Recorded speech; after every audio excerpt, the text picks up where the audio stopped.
Hi, everyone. Welcome to this insightful conversation with Beena Kullup, a light and distance healing practitioner who specializes in emotional energy release and holistic well being. In today's episode, Beena guides us through the world of emotional freedom healing, a powerful method that helps release emotional blockages, reduce stress and anxiety, and restore balance to the mind and body. We'll explore how emotions become trapped, how tapping points and breathwork calm the nervous system, and how this technique can create positive shifts in both adults and children.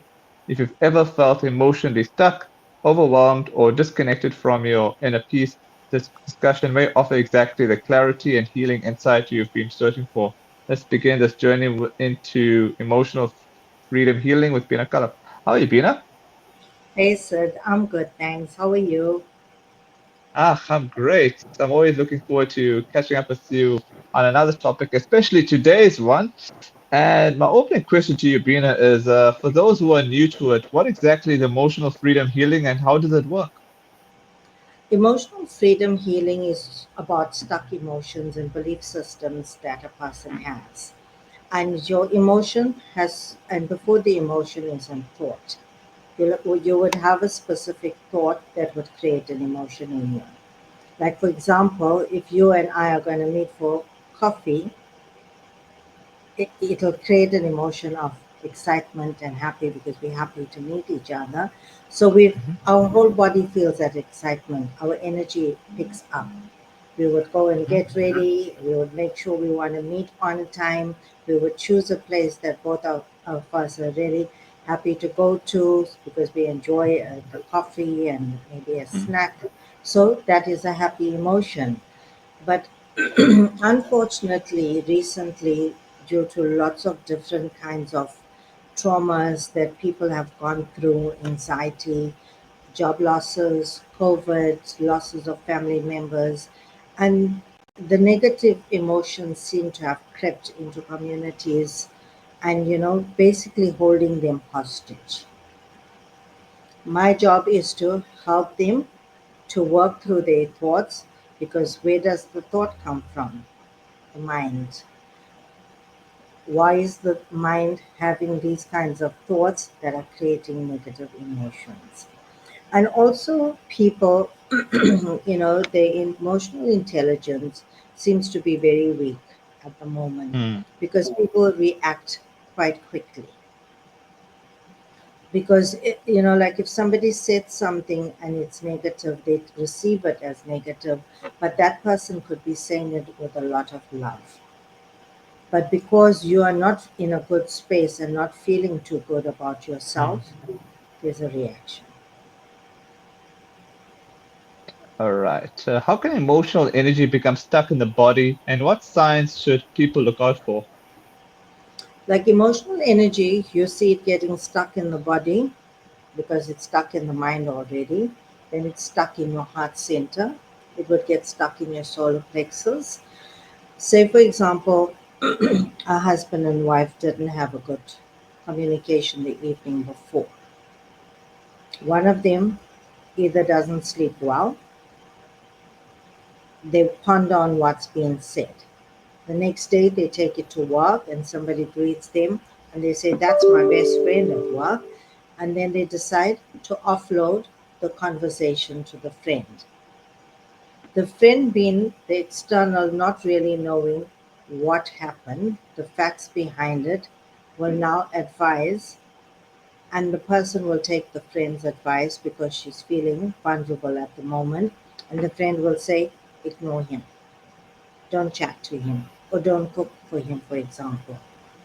And she will take the advice. So when she's going home, now this emotion is getting deeper and more dense towards her home, and her Mhm. home is her husband.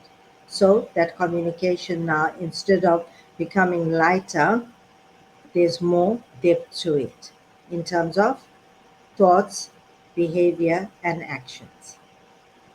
Can you see now the way it moves forward? First, it was a thought, then it was words exchange. Now it's becoming a behavior plus action. Wow.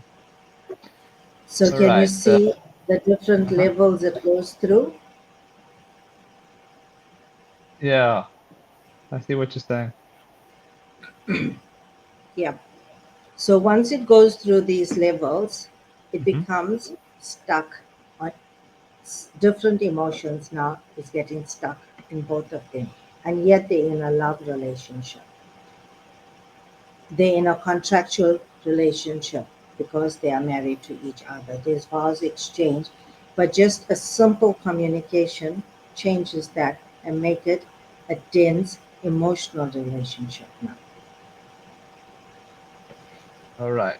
What are the key points on the body used during emotional tapping or release, and why are they important? Like the most important is to start relaxing the body so that it gives, messages to the brain how you need to offload.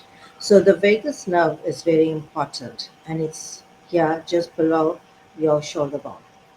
You tap on your vagus nerve, or you can start the side of your hand, and it's all your um, you know points where you would use for acupuncture, like the inside of Hmm. your eyebrow, the outside of your eyebrow, below your eye, nose, chin, shoulder. But say, for example, if you're in a place where you can't tap on your face and stuff, you can gently sit and just tap on your shoulder bone. Okay. And then you need to acknowledge how you are feeling. For example, even though there's chaos or poor communication right now, I fully and completely accept myself. So you basically saying to yourself, I am safe. I am okay with what's happening around me. It's not becoming part of me. It's not creating a pain body in me. So you start to tap gently and then you breathe. And as you tap gently and continue breathing in and out, the focus becomes your breath and the tapping. So it doesn't give the mind the chance to start to register emotions. Right. How does emotional freedom healing help with issues like anxiety, stress, trauma, and negative beliefs? Well, it helps by helping you manage your mind because everything starts there and it needs to end there because the mind is very powerful. It even overpowers your intelligence and your intellect. You could be a graduate, highly intellectual, but a simple confrontation can throw you off. Okay. And then what happens with the mind? It becomes aggressive with its thoughts. Hmm. And once the thoughts become aggressive emotion starts to sit in the body. It becomes deeper and deeper. And that creates a dense pain body in you. And when a person has pain, they don't communicate well, they don't behave well, because now it's flight or fight, a flight mode. And the fight mode is quite bad because now you're not addressing things logically, you're not being objective, you're not being reasonable. And the flight mode is even worse because you're avoiding it. Hmm. So it starts to fester in you and become worse. All right. Many people struggle with emotional overload. How can this method help calm the nervous system quickly? Becoming objective. You Okay. need to reason and negotiate with yourself. Like, how do I work with what I'm dealing with right now? You need logical thinking. The when, the why, the way, and reason with it. And then you would know as you are reasoning with it, you're basically breaking it down. And inside you, you're basically tapping it down as well. Because you're in a calmer state and you become reasonable with the way you walk with whatever you're addressing. Like the way we have different layers. We have a Mhm. physical layer, we have a mental layer. We have an astral layer, which is the emotional layer, and you have a spiritual layer. So you need to bring everything together to work with your emotional layer so that you can be reasonable in how you respond to whatever you are dealing with. Okay. Can you explain the role of intention, breathwork, and affirmation when performing emotional freedom techniques? Like everything starts with the intention. Say, for example, you would say to yourself every morning, today I choose to heal. Mm, Today I choose to be better. Today I choose to work honestly. mhm, That's your intention. So when something difficult passes by,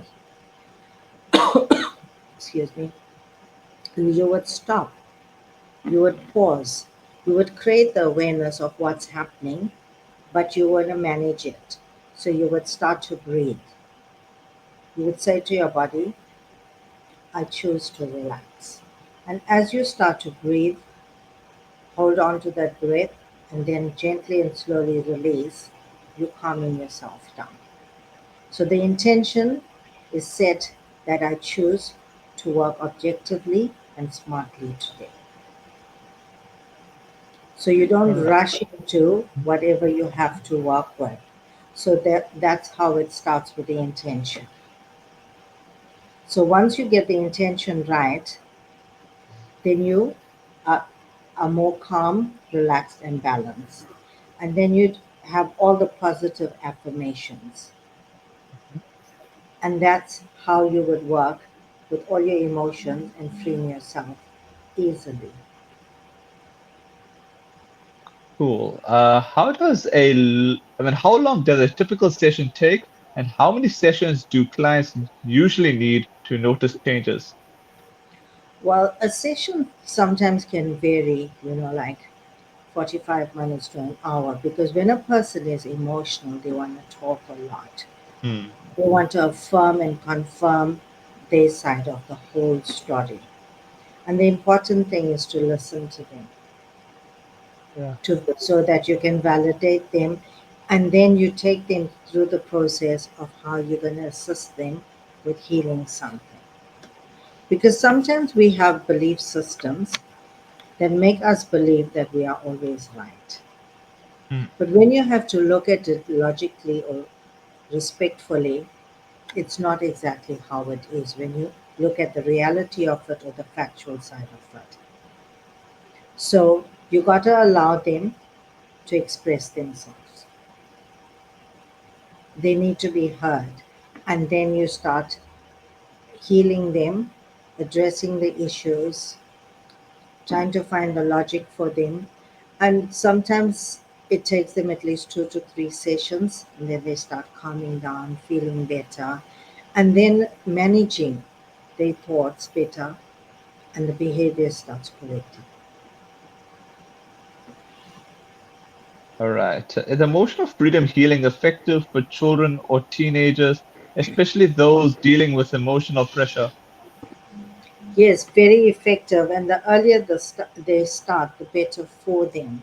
Because children adopt belief systems of the environment, people, Mm, the caregivers or the creches, then the parents and grandparents. So it's a lot of overload on a little child, like a 5-year old, for example.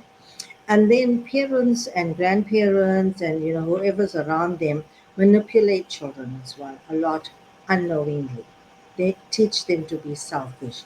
They will give them a toy and say to them, this is your toy. mm, So the child battles with sharing later, mm, and who was the creator of it?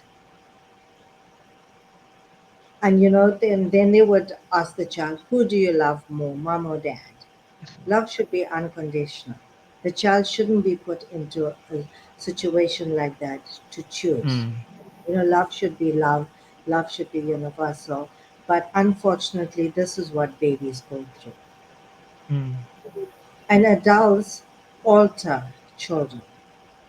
Children come in free, they come in with all the unknowns, they got to be taught how to be fed. how to speak, how to behave, mannerisms, and stuff like that. So the adults should take responsibility, full responsibility for whatever comes through via the child. All right. Could you share a powerful story where emotional freedom healing brought a noticeable breakthrough for someone? Yes, I had many clients who thought that they deserve to have certain things. They're entitled to it. It's my mom, Mm. so I could get it, for example. I it's you know, it should come to me. But the thing is, you're not realizing it's your mom's, and while she's there, it's still hers. You're not entitled to it, especially adult kids. They want to take from their parents, and if the parents say no, you need to work for it, they get upset. Then they want to walk away from that maternal relationship and stuff like that. And like some parents, because they're so attached to their kids, they start giving it. And what happens to the parents? They get left behind and they Hmm. become poor.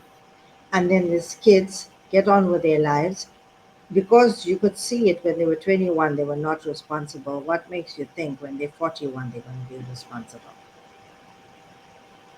Because they are takers. But if you work with that child who's 21 and say to the person, you need to build yourself up. You need to, become responsible and strong, and you need to persevere. You need to work for what you want. You need to work for your goals that you set and keep that focus. Let your parents guide you or supplement it out of love if they want to. You shouldn't be a taker. All right. So, what are Like you doing? You're cutting the cord and you're mhm. cutting those emotions and that wrong belief systems at 21. Okay. I wanted to confirm with you. Did I ask you the question on how can emotional energy become stuck in the body and what signs should people look out for? Yes, you did, but let's expand Okay. on that. Emotional Okay. energy gets stuck in the body in form of pain. When lots Okay. of people are angry with Mhm. somebody and they can't forgive, they will always have knee issues. It Okay. becomes stuck, so they battle to walk. But it's Mhm. their own anger, their own Mhm. stubbornness, and their Mhm. belief system that cause that knee pain.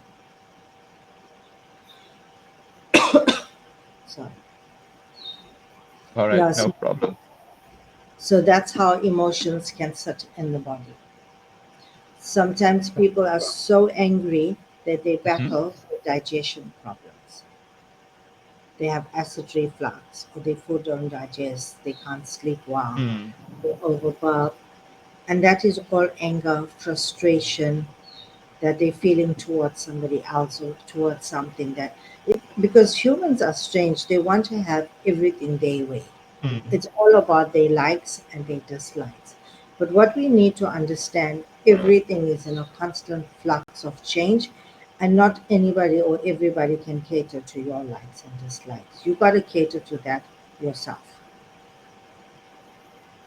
Okay. My final question to you is for anyone wanting to try emotional freedom healing at home, what simple exercise or first step would you recommend?